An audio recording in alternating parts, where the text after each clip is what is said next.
or should I say word?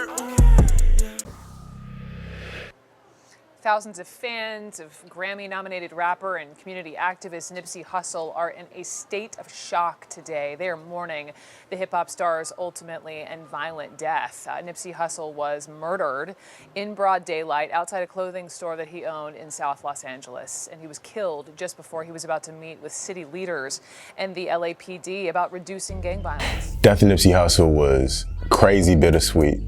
The reason I say sweet is because the whole world saw what Black entrepreneurship looked like from somebody who we wouldn't expect to be a beacon of light for that. That was like one of the saddest things for the entire year. Like, I was so sad. You know, somebody from the hood, somebody who came up as a Crip, for him to be an example to so many men who come from that lifestyle, able to turn it around and use that organization and use his business acumen to be an inspiration to so many people. It was empowering to see that. So it's so crazy. The day before he got killed, I had just looked him up on some like entrepreneurial type stuff, and he popped up and he had a quote. He was on a radio station and he was just talking about how, like, you know, don't quit.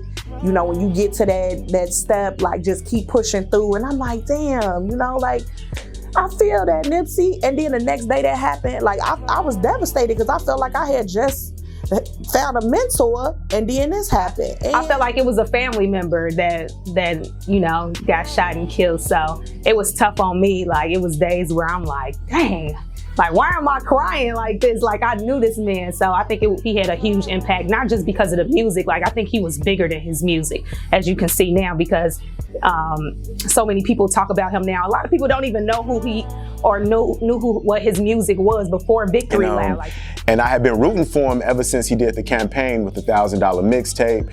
I think the first mixtape I really got into was the one with the first version of Blue Laces on it. I can't think of the name of it right now. What's the name of it? People didn't know Crenshaw. People didn't know Bullets Ain't Got No Name. Like, so just him being impactful in his community, I feel like that's what made him bigger than his music. So.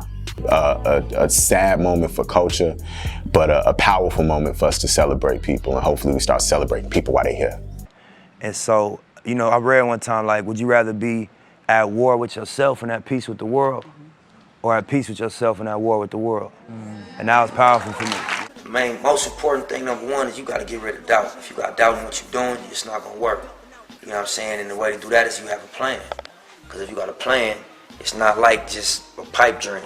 Creative destruction, a risky business of going against the grain. The reasonable man adapts himself to the world.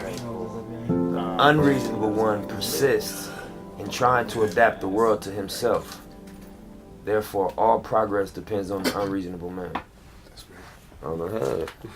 It's radicals, you know what I'm saying?